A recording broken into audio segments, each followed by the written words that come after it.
부산시의회가 부산시와 산하기관 그리고 교육청을 상대로 벌인 행정사무감사를 마무리했습니다. 이번 감사에서 나온 주요 지적사항 등을 정리했습니다.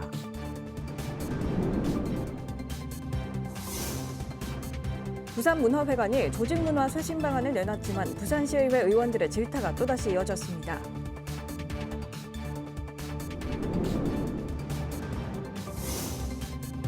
부산시의회가 장거리 노선을 줄이고 배차 시간을 단축하기 위해 시내버스 노선을 개편합니다. 이 가운데 에코델타시티에는 처음으로 시내버스 노선이 신설됩니다.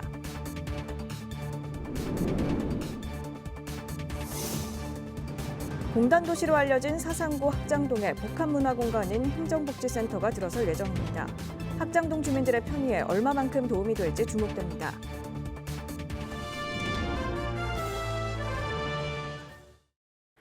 여러분 안녕하십니까? BTV 뉴스입니다.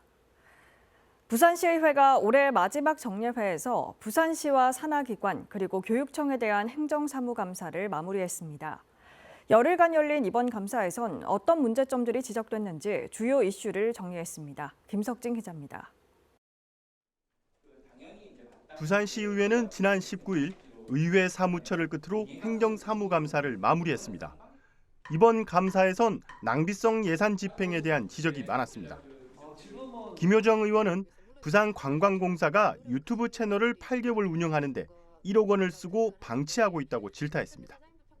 전원석 의원은 시 건설본부가 각종 광급공사의 지원으로 혈세를 낭비했다고 지적했습니다.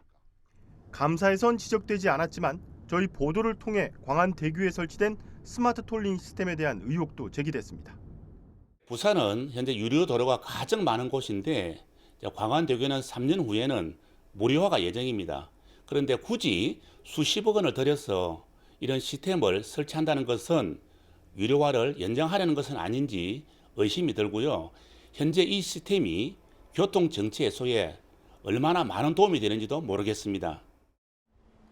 부산시장의 공약 등 시책 사업에 대한 우려도 나왔습니다. 특히 전원석 의원은 퐁피두센터 분관유치 전략회의에 참석해 시의 시민예술문화계와의 소통 부재를 강하게 비판했습니다. 반선호 의원은 공공기관 비정규직의 성과금 미지급을 지적했고 이종환 의원은 아이돌봄 광역지원센터를 운영하고 있음에도 아이돌봄 대기는 여전하다며 개선을 촉구했습니다. 피감기관의 감사 태도도 도마에 올랐습니다. 부산의료원의 경영난을 지적하는 질의에 원장의 발언이 논란이 됐습니다. 부산에 지금 상급종합병원도 이게 문제가 있어가 서울로 가는 이 마당에 그럼 부산 의료원은 누가 오느냐? 동네 사람이 온다 그죠? 동네 마트 수준이다 그죠? 이번 행정사무감사에 앞서 51개의 시민의제를 발표한 시민사회단체는 다소 아쉽다는 평가입니다. 일단 시민들이 제안한 의제를 많이 다뤘다는 점에서는 저희 입장에서는 되게 환영할 만한 일이고요. 근데 행정사무감사는 1년의 사업을 평가하는 것인데 너무 세부적이거나 너무 사소한 부분을 오래 끄는 의원님들이 몇 분 있었고 그리고 종합감사에 대한 분명한 목적과 목표가 좀 있어야 될 것 같습니다. 근데 더 심각한 문제는 부산시 그러니까 집행부의 안일한 행감 자세입니다. 시의회는 조례 동의안과 내년도 예산안 등을 심의 의결한 뒤 다음 달 17일 마지막 본회의에서 행정사무감사 결과 보고서를 채택할 예정입니다. BTV 뉴스 김석진입니다. 부산시의회가 행정사무감사까지 중단하고 부산문화회관에 잇따른 직장 내 괴롭힘 사건을 포함한 조직문화 쇄신을 강력히 요구했다는 보도했었는데요. 이후 부산문화회관에서는 어떤 대책안을 내놨을까요? 김윤정 기자입니다. 부산문화회관의 조직 쇄신을 요구하며 행정사무감사 중단까지 선언했던 부산시의회. 부산문화회관이 내놓은 대책안에 부산시 의원들의 질타가 또다시 이어졌습니다. 지금 만족도 조사들 이 부분을 썸머니 해갖고 여기서 어떻게 하겠다. 조직 문화 하겠다. 그다음에 직원에 대한 괴롭힘에 대한 그 부분 딱 2장 이렇게 대안책으로 해서 이렇게 내갖고 지금 감사받는다고 오신 거예요, 지금. 대표님 오신 지도 얼마 안 되지 않습니까, 지금. 얼마 안 되시면은 새로운 관계의 조직 문화를 형성하기에 딱 좋은 시기예요, 좋은 시기. 지금이 최고의 우리가 말하는 골든 타임이에요. 골든 타임. 문화 형성을 새롭게 신임 우리 대표님이 임기 내에 확실하게 처리를 하십시오. 그리고 지금 이 직장 내 괴롭힘 때문에 이렇게 문제가 되고 내가 몇 번째 보좌하고 챙기고 있는 의원을 보러 오는 자료에 예술당 9개 7장 9억 얼마가 이렇게 예산 달라고 그게 같이 붙어서 올 일입니까? 그게 지금 문화회관의 직원들의 생각입니다. 그거 알고 계십니까? 제가 그래서 그 이후에 정말 심각성을 모르는구나. 제가 직원들을 모아놓고도 전체 회의 때 모아놓고 얘기했지만 이 기회를 우리 조직이 그런 청찰과 변화의 계기로 삼지 못한다면 우리 조직은 미래 없다고 저도 직원들께 공표를 했습니다. 대표이사 선임 직전 고난 대행 체제에서 단행된 승진 전보 인사 등도 부적절한 조직 문화의 단면이라 꼬집었습니다. 대부분의 공공기관이라고 하면 대표가 공석이잖아요. 무슨 문제 때문에 공석이 된 게 아니에요. 신임 대표가 이제 선임을 하기 위해서 공석이 된 상황입니다. 그게 정상적입니까? 대표셨어요 그때? 그냥 대행 아니셨습니까? 일상적인 업무를 좀 안정적으로 전반적으로 관리하는 게 대행의 역할 아닙니까? 만약에 또 같은 상황이라 하고 하면 이런 승진이나 이런 거에 대해서도 하실 의향이 있으세요? 여건이 그렇다면 해야 된다고 생각을 합니다. 여건이 그렇다면 대행의 어떤 기준이 엄청 크네요. 그러면 저는 정말 이해를 못하겠어요. 공모를 통해 2년 임기 뒤 1년 연임이 가능한 지방자치단체 출자 출연기관의 대표들. 꼭두각시가 아니라 조직을 이끌 진정한 리더의 역할을 원한다면 효과적 조직 관리를 위한 최소한의 제도적인 장치 마련도 선행돼야 할 것입니다. BTV 뉴스 김윤정입니다. 부산시가 시내버스 노선 개편에 나섭니다. 강서구와 기장지역 노선 개편이 핵심인데요.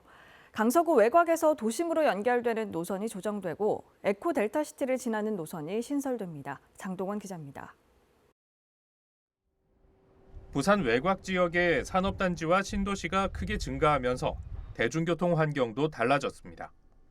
2007년 시내버스 준공영제가 도입된 이후 버스 평균 운행 거리는 21%, 평균 배차 시간은 62% 증가했고 30개 노선은 운행 시간이 200분을 넘어섰습니다. 부산시는 장거리 노선을 줄이고 배차 시간을 단축하기 위해 시내버스 노선을 개편합니다. 7만여 명이 생활하게 될 강서구 에코델타시티에는 첫 시내버스가 운행됩니다. 현재 마을버스 2개 노선뿐인 곳에 122번 버스 기존 노선을 폐지 후 에코델타시티를 관통해 하단까지 운행하는 노선을 신설합니다. 또 신호산단과 명지신도시에서 서면으로 이어지는 도심 고속형 노선을 신설하는 한편 김해공항을 거쳐 강서구 남북을 연결하는 노선, 공항에서 서구와 영도구, 원도심을 잇는 노선도 신설됩니다. 녹산과 신호산단, 가덕도에는 정해진 배차 시간 없이 택시처럼 부르면 오는 타바라 버스가 도입됩니다. 시는 이번 노선 개편으로 강서 지역 시내버스 평균 배차 시간이 30분에서 20분으로 단축될 것으로 보고 있습니다. 이번 개편은 각 구군과 의회, 주민 의견을 수렴한 뒤 내년 4월부터 시행될 계획입니다. 강서 지역 주민 설명회는 오는 25일과 27일 두 차례 진행됩니다. BTV 뉴스 장동원입니다. 부산 사상구 학장동이 새로운 변화를 맞이합니다. 공단 도시로 알려진 이 지역에 복합문화 공간인 행정복지센터가 들어서게 되는데요. 주민들의 삶의 질을 한층 높일 것으로 기대됩니다. 박철우 기자입니다. 부산 사상구 학장동. 공단 지역이라는 특성상 문화와 복지 인프라가 부족한 곳으로 꼽히는 곳이기도 합니다. 하지만 이곳에 복합 문화 공간인 행정복지센터가 들어설 예정이어서 기대감이 커지고 있습니다. 하나, 둘, 셋! 지난 9월 학장동 행정복지센터 건립 기공식이 열렸습니다. 이 새롭게 조성되는 행정복지시설은 주민들의 문화적 욕구를 충족시키는 동시에 행정과 복지 서비스를 한 공간에서 제공해 지역민들의 편의를 크게 향상할 것으로 보입니다. 지상 4층 규모로 사업비는 109억 원입니다.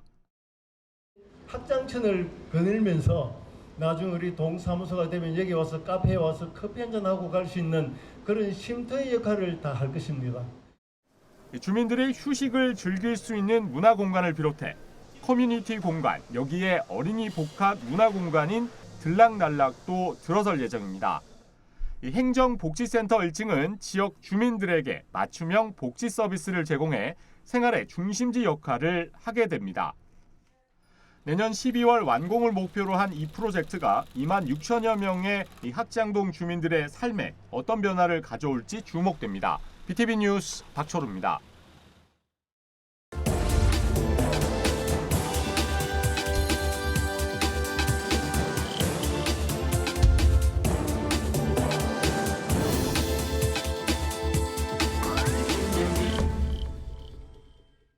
케이블 TV 공동기획 지역을 살려라 시간입니다. 오늘은 침체됐던 원도심이 지역의 명소로 거듭난 사례들을 살펴보겠습니다. 인천의 대표적인 원도심 중 한 곳이 바로 인천 계항장인데요. 우리 민족의 아픈 역사까지 간직한 이곳이 새롭게 탈바꿈해 이제는 지역 경제를 견인하고 있다고 합니다. LG 헬로비전 송효창 기자가 보도합니다. 과거 일제가 조선의 쌀과 자원을 일본으로 보내는 통로로 사용했던 인천 계양장. 아픈 역사로 남은 이곳. 지금은 새로운 모습으로 지역 경제까지 이끌고 있습니다. 인천시와 인천관광공사는 이곳 계양장을 옛 역사에 머무르지 않고 계양장 역사문화의 거리로 이름을 바꾸고 다양한 콘텐츠로 지역 관광의 핵심으로 변신시켰습니다. 아트 플랫폼을 비롯해 인천 계양장 문화유산 야행 등 다양한 볼거리와 먹을거리를 제공하고 인근 차이나타운과 신포국제시장 등을 연계해 지역경제 활성화에도 나서고 있습니다. 특히 인천 계양장 문화유산 야행은 인천 계양장 문화유산의 의미를 전달하는 지역 상생형 야간축제입니다. 지난 2021년부터 23년까지 3년 연속 국가유산청 우리고장 국가유산 활용 우수 사업으로 선정돼 명예의 전당에 등극하기도 했습니다. 또 국가유산청의 우리고장 국가유산 활용 대표 사업으로도 선정돼 오는 2025년부터 3년간 국비도 지원받습니다. 지금 현재는 방문객들이 그냥 어떤 행사를 참여하는 것으로 끝나는 것이 아니라 정말 다양한 볼거리와 또 먹거리와 그다음 체험거리들이 제공되고 있기 때문에 행사에 대한 만족도가 매우 높으시고요. 그리고 지역 주민들 또 상인들 예술인들이 많이 참여할 수 있는 또 기반을 마련하는 데 초점을 두고 있습니다. 아픈 역사를 고스란히 간직하고 있는 인천 계양장. 이제는 지역 경제는 물론 관광 활성화를 통해 원도심 활성화에 물꼬를 트고 있습니다. 헬로티비 뉴스 송희창입니다. 강원도 정선에는 옛 삼척탄좌 광산시설이 그대로 남아 있습니다. 산업용 엘리베이터로 쓰이던 권양기 등 과거 탄광 지역의 역사를 엿볼 수 있는 시설이 보존돼 있어 가치가 높은데요. 폐광 이후 정선군이 문화예술 공간으로 활용해 왔는데 역사와 문화, 생태 관광이 접목된 지역의 대표 관광지로 또 한 번 변신을 예고하고 있습니다. LG 헬로비전 이다혜 기자입니다. 가을색을 입은 한백산 숲속에 녹슨 대형 철제 건축물들이 오묘한 조화를 이룹니다. 한때 대한민국 최대 민영 탄광으로 연간 100만 톤 이상의 석탄을 생산했던 옛 삼척탄좌 정암광업소입니다. 산업용 엘리베이터로 사용되던 2대의 권양기와 53m의 육중한 철탑이 이곳의 상징입니다. 광부들이 사용하던 목욕탕과 세탁실, 회의실 등 탄광의 역사가 고스란히 보존돼 가치가 높습니다. 이 공간, 이 광산이라는 곳에 탄광으로 사용했던 이 광산이라는 곳의 공간을 있는 그대로 보존해서 후대에, 그러니까 지역에 물려줄 문화유산의 가치로 보존하고자 하는 것이 이제 원래 목적이었고요. 폐광 이후 이곳은 국내 최초 예술광산을 의미하는 문화예술 재생공간 3탄 아트마인으로 재탄생했습니다. 탄광의 역사와 세계 미술작품 전시, 각종 생태체험 공간으로 활용되며 공간의 문화적 가치는 더욱 높아졌습니다. 지난 2016년 인기 드라마 태양의 후예 촬영지로 알려져 화제가 되기도 했습니다. 우리나라 탄광 역사의 상징 중 하나인 이곳이 폐광 지역의 랜드마크로 탈바꿈할 전망입니다. 정선구는 삼탄 아트마인에 광산 스토리를 담은 미디어 아트를 접목해 지역의 대표 관광지로 육성한다는 구상입니다. 이를 위해 오는 2026년까지 국비와 폐광기금 등 92억 원을 들이기로 했습니다. 특히 수직갱과 레일, 광차 등 핵심 시설에 빛과 음향 등 오감을 자극할 수 있는 디지털 미디어를 접목할 계획입니다. 또 건물 외부 벽면에는 미디어 파사드를 상용해 야간 볼거리를 확충합니다. 정선구는 인근의 자작나무 숲, 천년고찰 정암사, 한백산 야생화 마을 등과 연계해 일대를 역사와 문화, 생태가 어우러진 종합관광지로 조성할 계획입니다. 우리가 인근 하이원이나 정암사에 대해서 관광 상품들을 개발해 나가고 빛을 활용을 해서 과거와 현재, 미래를 조명할 수 있는 미디어 아트 시설이 개발이 되면은 지역 경제 활성에 저희들이 도움이 될 것을 저희 판단하고 시행하고 있습니다. 잊혀져가는 광산의 역사와 문화, 지역이 가진 천혜의 자연환경에 가치를 더하는 이번 사업이 지역에 또 다른 활력을 줄지 주목됩니다. 헬로티비 뉴스 이다혜입니다.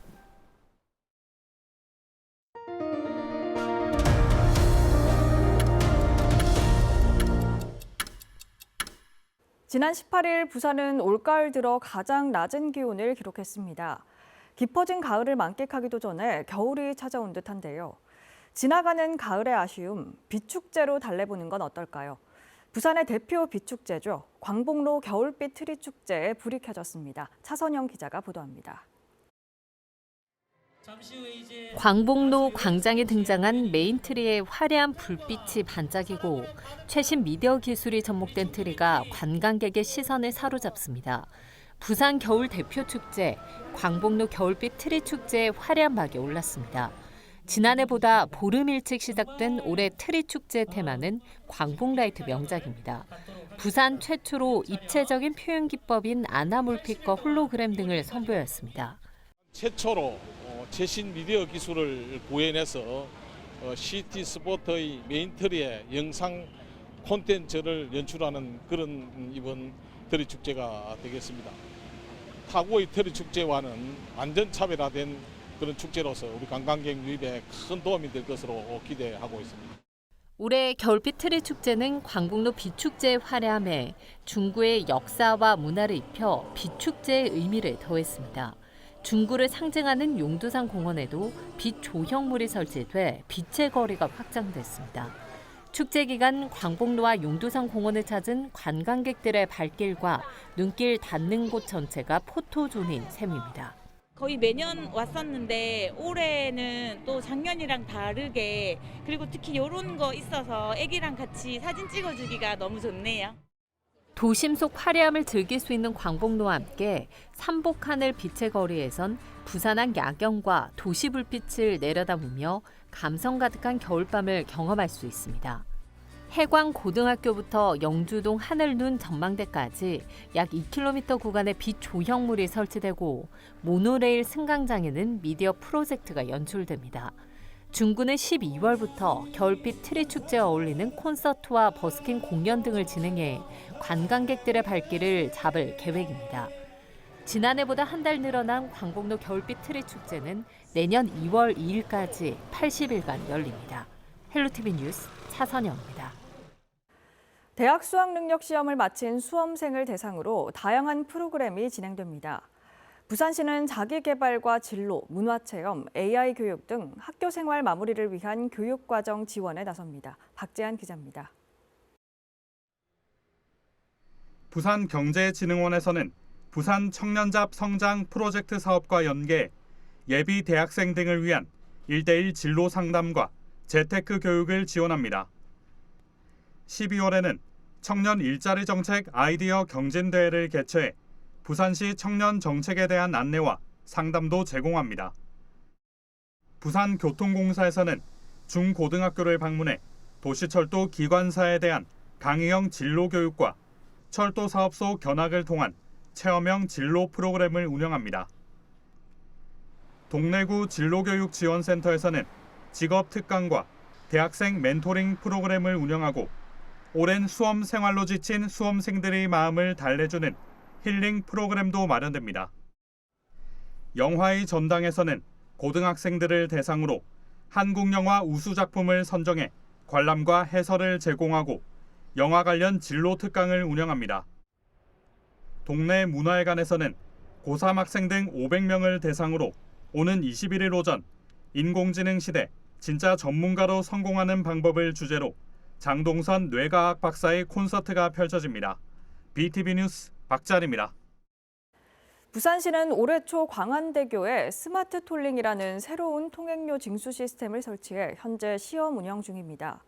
그런데 저희가 내부 문서를 보니 운영 비용이 지금보다 10배 이상 더 드는 것으로 나타나 있습니다.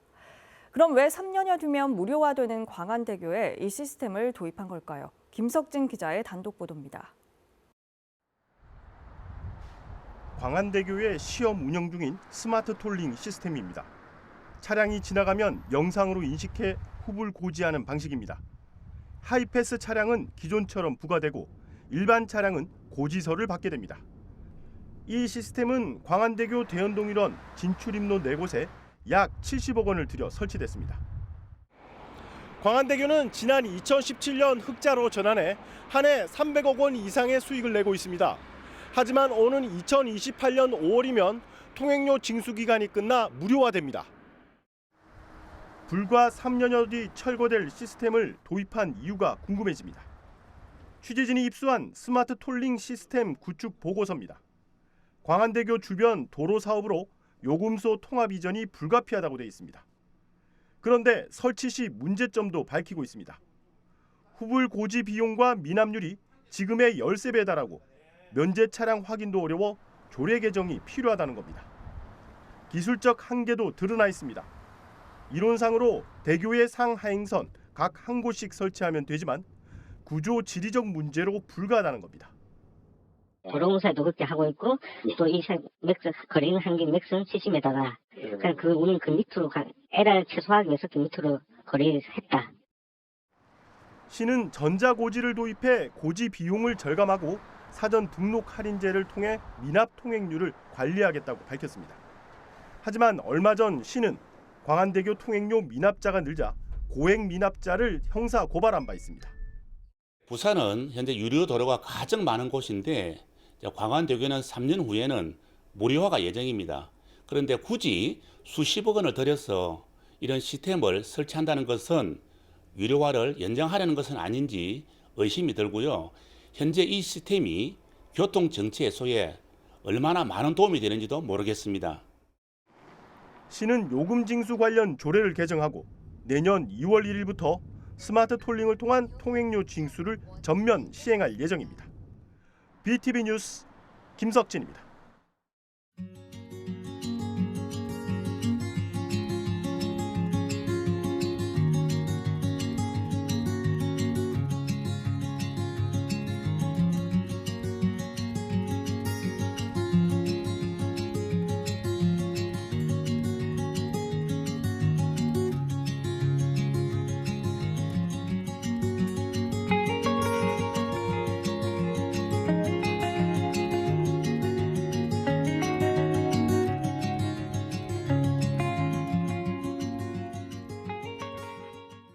이상으로 BTV 뉴스 마칩니다. 시청자에게 힘이 되는 뉴스로 다시 찾아뵙겠습니다. 고맙습니다. 채널 BTV